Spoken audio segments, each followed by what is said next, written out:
Hi,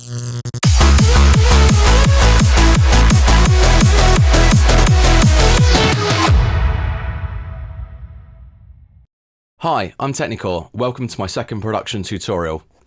I've had a lot of requests to cover a big variety of topics for this tutorial, but by far the most popular request has been for me to cover how I build my main leads. So earlier I've built a simple enough lead melody section and we're going to rebuild it. We're focusing on the sound design and the effects today rather than the actual melody writing itself.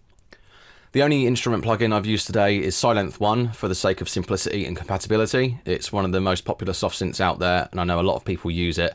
But if you don't have it, you can apply these techniques in any soft synth. And once again, this tutorial is just a guideline, so feel free to take these tips and use a little bit of your own creative license, of course.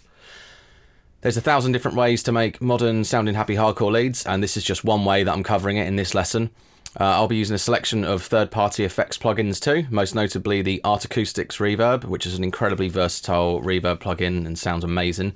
I couldn't recommend it enough. I'll put the link down in the description if you wish to check it out. I'll also be using Vengeance Multiband Compressor, which is a fantastic plugin from the Vengeance sound guys. I've had it for about 6 years or so now, and I use it multiple times in every track, so for me, it's been completely worth the purchase. It is priced quite steeply for what it is at first glance, but I do find it pretty invaluable, really. Again, the link will be in the description below. I've tried to go as easy on outboard plugin effects as possible and tried to do as much as I can in the synths for tutorial purposes, but if I really want to show you how I make my leads as big as I can get them, truthfully, I am going to need that Art Acoustic Reverb and the Vengeance Multiband Compressor. So this is the lead section I built earlier, and we're going to reconstruct the sounds today from scratch. Here it is.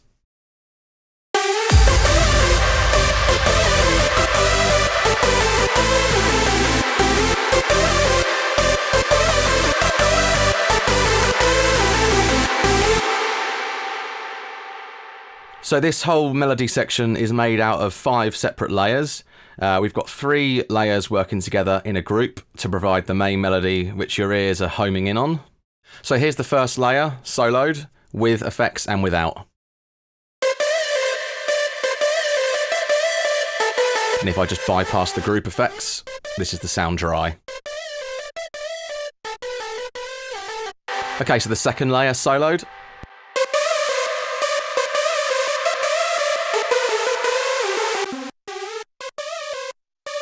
And again, just the dry signal. And here's the third layer.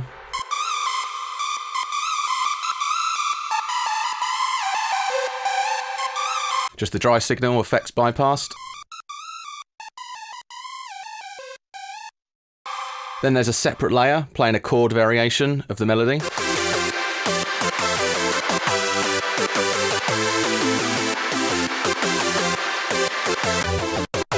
Again with all the effects off. And lastly is a sub bass playing the root bass note of the chord progression.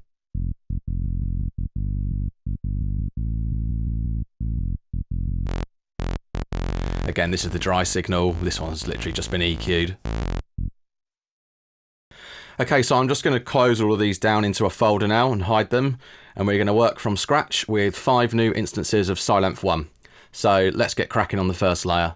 So this first sound we're going to build is the distorted lead that you heard first. So let's bring up the synth interface. Now the first thing we're going to do is we're going to turn the mono legato switch on and set a portamento time of 66.3. Now you need to remember that number because we're going to need to apply that to all the instances of the main lead synth.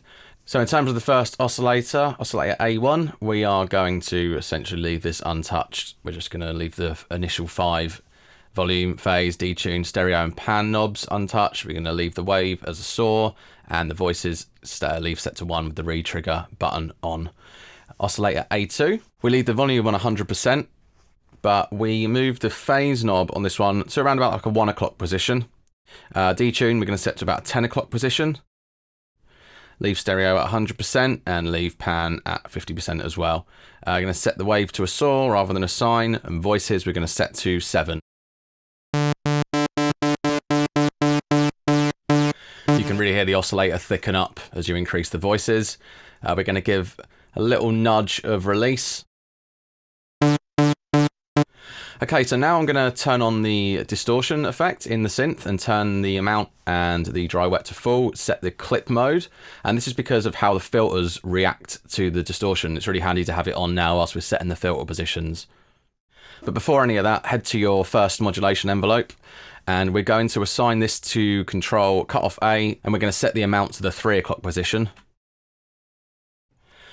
Attack and decay we leave at 0 and sustain at 100%, and then we bring up the release to just under halfway. So before we work on the filter positions, this is the sound through the distortion. So we're going to shape this signal now with the filters to make it slightly more interesting. So we'll set filter type to low pass, leave it set to 24 dB slope mode, and bring cutoff down to around about 10 o'clock. Resonance bring up to around about the 1 o'clock position. Then you can pull down on the filter control cutoff and you'll start shaping the sound nicely. Set the resonance to a position where you get a real nice bite from the sound.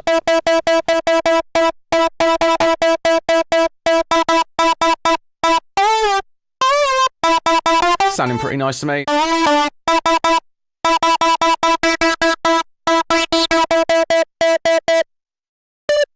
There's no hard and fast settings for the cutoff and resonance when it comes to the filters. It's just a matter of playing with it until you find something that bites and something that sounds pleasing to you. So let's head to LFO1. We're going to assign LFO1 to control pitch of part A. Don't go overboard with the LFO amount here. We're going to set it to about 1 o'clock. Make sure the free button is off. And we're going to set quite a high rate. We're going to set it to 1/128.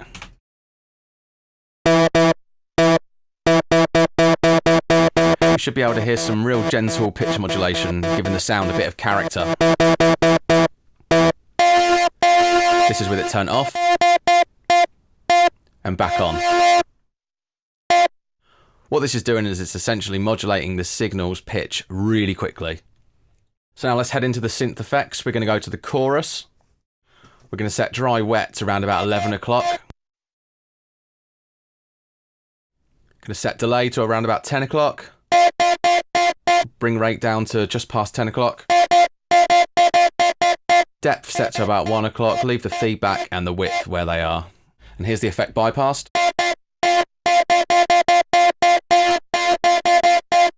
Okay, so let's also activate the EQ. Leave bass and bass frequency as they are. Set treble to around about 8 dB and then bring down treble frequency to around about 2200. Just brightening up that sound slightly. So we'll pull down the main volume to 3.5 as well. Okay, so that's the first layer, pretty close. So let's move on to the second layer now.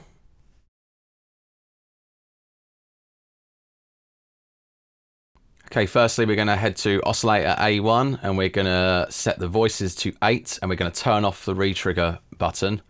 Going to leave volume at 100%, phase at 0%. We're going to set the detune to just past halfway to 5.2. Leave the stereo and pan where they are, and we're going to pull down on the fine tune to round about an 11 o'clock position. Okay, and now so we head over to oscillator A2. We're going to set the wave to a saw, and again 8 voices. Turn off the retrigger button, leave the volume at 100%, leave the phase, and bring detune up to about 4.8. Stereo and pan leave alone, but this time set the fine tune to around about 1 o'clock. Okay, so let's have a listen to how this is sounding so far. So it's sounding pretty nice and thick, but we can also activate part B oscillators. So we can go into B1, set the voices to 8, turn off the retrigger button again, leave the volume and phase alone, but set detune to around about 1 o'clock. Stereo and pan, again, we don't need to touch, but if we head to the fine tune knob, again, then we set it back to an 11 o'clock position.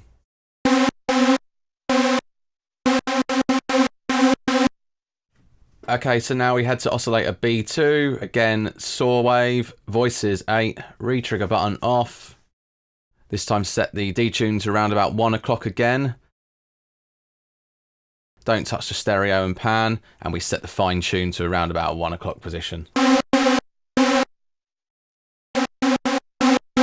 Let's activate the built-in EQ. Pull the bass knob down to around about 2.8.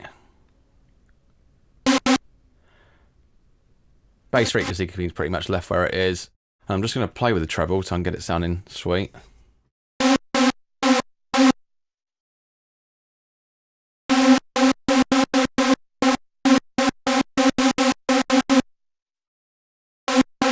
Just bringing a bit of brightness to the sound. Okay, so I'd say we're pretty much done with the second layer for the moment. Now, if we open up the third instance of Silence, actually what we need to do is go into the second layer again, and then if we head to the menu, you can copy this preset. And then we're just going to go into the third layer and we're going to paste it in because we're going to work from the same sound. So make sure you're in part A of the synth, and we're just going to change the waveforms on A1 and A2 to the pulse shape rather than the saw. And then we're also going to increase the oscillator pitch by +1 octave on every oscillator.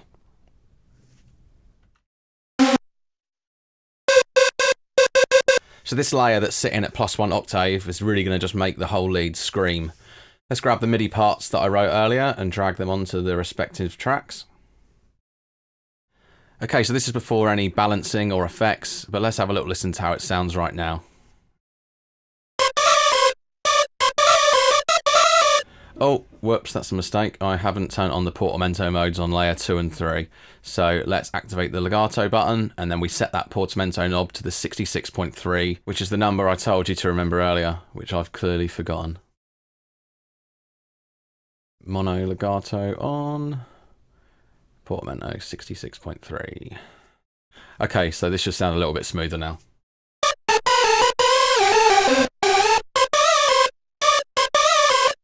So let's just give the leads a rough balance. I'm going to pull down on the distorted layer.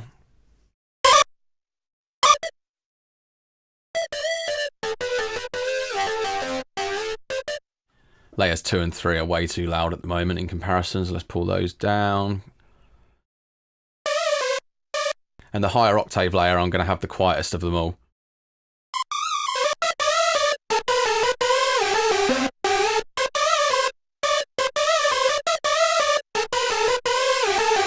Now let's stop being so disorganized and actually name these layers so I can actually see what I'm doing, and you guys can as well. This is definitely the most exciting part of the tutorial.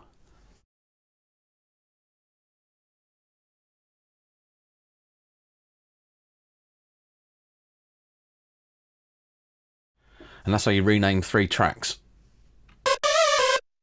Okay, great, so let's crack on. So these 3 layers I now want to send into a group, and then I can process those layers together as one. So I'm just going to name this group channel. I'm going to call it group main lead 2. I'm going to call it 2 just because I've already got one of these in the project from the earlier lead that I made for demonstration purposes. Now I'm just going to route these 3 layers outputs into the new group.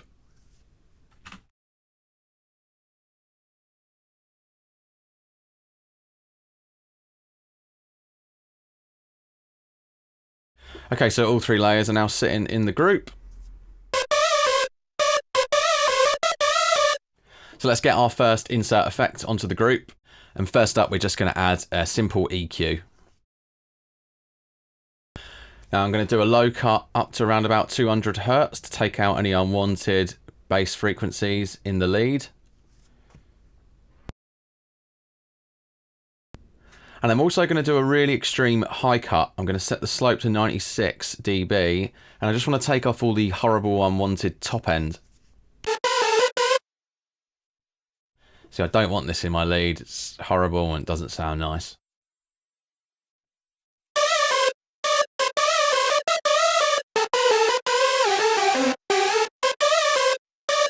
See, I don't know about you, but I really do not miss those frequencies. Now this is just a bit of pre-planning, but I like to add a filter at the next stage so I can control that lead with a low pass or a high pass filter when I'm actually producing the track later on.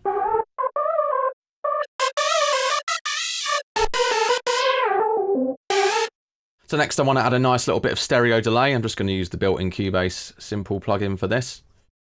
The left side delay, I'm going to set the delay time to 1/8. and a feedback time of around about 14. I'm going to set the low filter to around about 400 Hertz. And the high filter to about 13,000. If you're using a stereo delay, you want one delay panned hard left and the other panned hard right. I'm going to set the mix relatively low. And I'm going to set the right delay time to 1/4. And then I basically want to match the same settings that I'd had for the left side. So I want to set feedback to 14. I'm just going to copy and paste the same settings from the left side. Apart from the pan, obviously, I'm going to leave panned hard right. And the mix I'm also going to set at the same value.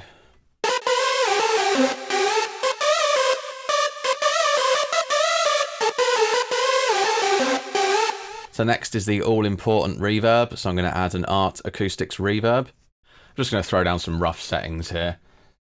Make sure the dry signal is set to 0 and then bring down the wet to around about -10. I'm going to change the reverb type to open. And I'm also going to make sure that the 64-bit button is activated. Fairly long decay time. I'm going to bring up to start around about 6.2 and see how that sounds. Pre-delay I'll leave at 0, and I'm going to bring up around about 40% attack. I want some nice stereo spread on that. I'm going to bring up the room size to around about 40 meters.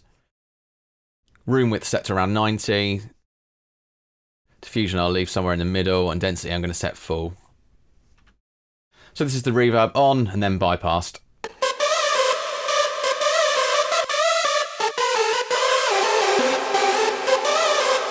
I'm also going to use the built-in reverb EQ. Set the low cut to around about 460 Hertz and the high cut to around about 10,000. Going to use the damping as well and set from about 470 up to around about 6,000.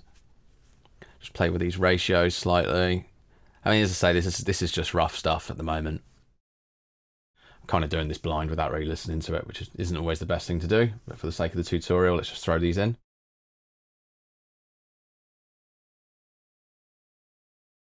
So let's take a little listen. Let's turn up the echo intensity.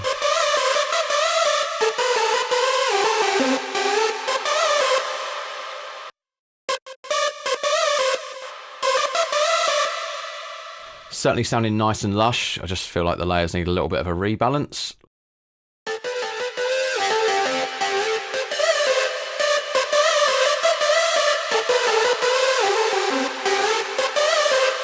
So next up is the Vengeance multiband compressor. So this is where the lead's really going to come to life. So I'm going to set the Dance Master 2 preset in the mastering menu. Now if you bring the mix down to around about 75, you will hear this working on the lead straight away before we touch anything. This is off and back on. So I'm going to turn off the first band because it's not doing a lot. Now most important is just to play around with the threshold of the far right band. You can actually hear the reverb change from dull to hissy as you pull the thresholds. It's all about finding that sweet balance. Just soloing the upper mid band. You can hear as you ease off.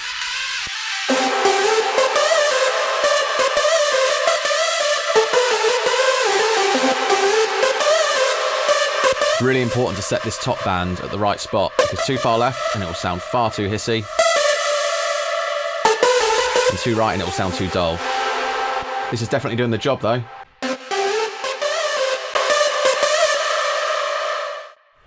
Okay, so now that I'm fairly happy with my multiband compressor settings, I'm going to add a final EQ. I'm going to roll off any unwanted bottom end.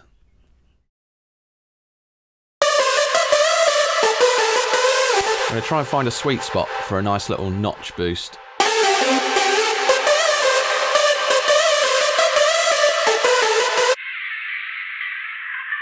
Oh, that's quite nice.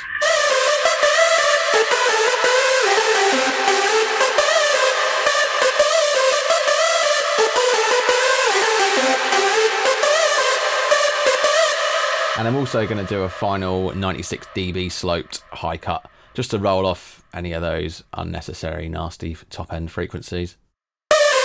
Not many here as we rolled a lot of them off at the first stage, but the multiband compressor may have reintroduced some slight top end frequencies.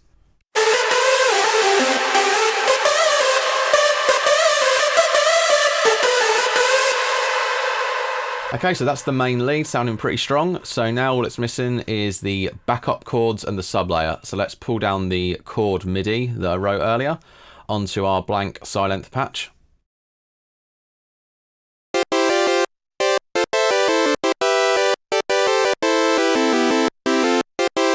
This is basically just a chorded variation of the original melody. Okay, so let's get to work building the chord patch. In fact, I say building, what we're going to do is we're going to go back to our layer 2 supersaw lead and we are going to copy it again. Menu, preset, copy. And then paste it into the silence you're using for the chords. So you need to make sure that this layer isn't going into the same group as before. As you can see here, it's not heading into the main lead 2. It's just a stereo out.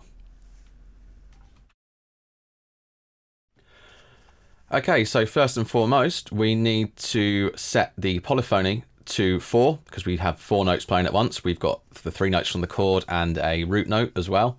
We need to turn off the mono mode because we're obviously going to be playing 4 notes at once, and turn down the portamento. Now let's have a little listen to this patch playing a chord. Now it does sound pretty nice, but I want to get a little bit more bite and attack off the front of the notes. So I'm going to assign modulation envelope 1 to pitch A and B and set a real small amount. Just literally a little nudge. And a tiny nudge of decay.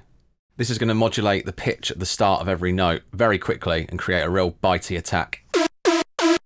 This is the difference with it off.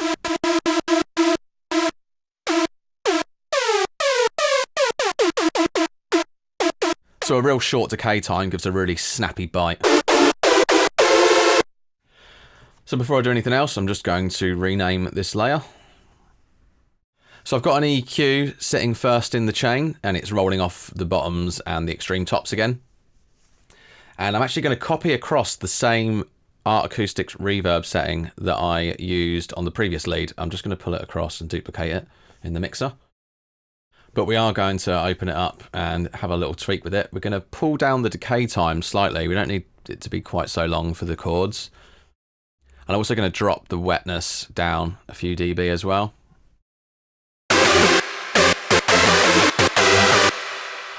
Okay, so let's add another Vengeance multiband compressor onto this after the reverb.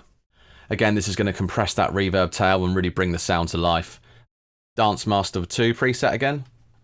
And deactivate the first band. I'm going to pull the mix down to about 80%. I'm just going to play with these thresholds again until I get something sounding nice.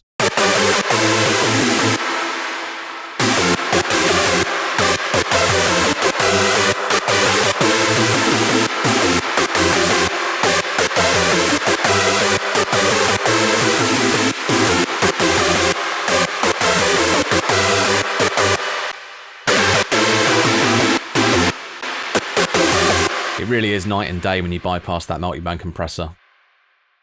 So for a quick muck about, those chords are sounding pretty nice to me. I'm just going to throw down another EQ on the end of the chain. Again, no prizes for guessing what I'm going to do. I'm going to add another high cut with a 96 dB slope and just take out all my favourite high-end frequencies.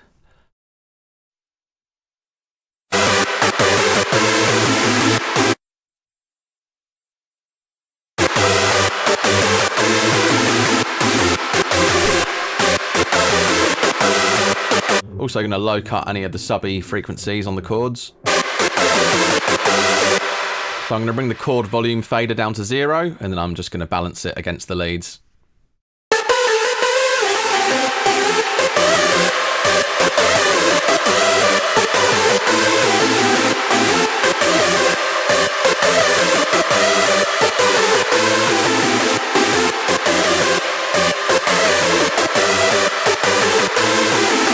We're dangerously close to clipping in terms of volume faders, so I will need to address that shortly. But for now, let's just pull down the MIDI parts for the sub notes. I'm going to rename that layer, layer 5 sub. Okay, so this is a super simple sound. If we just bring up the silent, and we're just going to set the phase to around about 10 o'clock. It's just got a nicer bite for a sub bass note up there, I found. And that's pretty much it. We're not going to do anything else to this sound. It's just being used for a subtone. So let's just add an EQ, and this is going to be very simple. We're just going to roll off all the tops just so we're left with the bass frequencies around about 200 and below.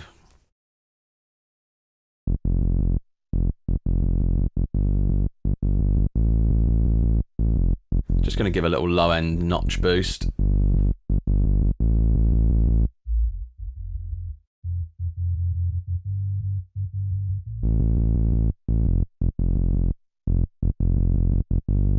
So let's mix that in with the leads.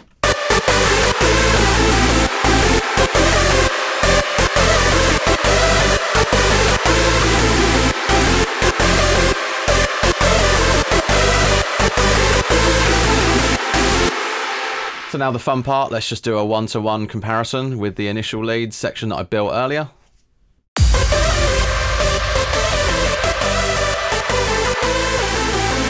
I can hear wildly different balance in here. Let me have a little play around. I'm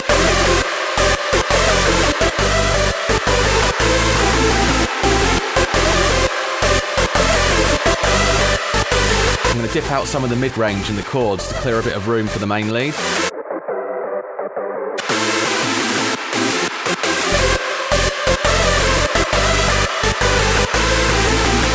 I think the one we've just built is actually a lot stronger, but it's certainly sitting a lot closer in terms of balance now.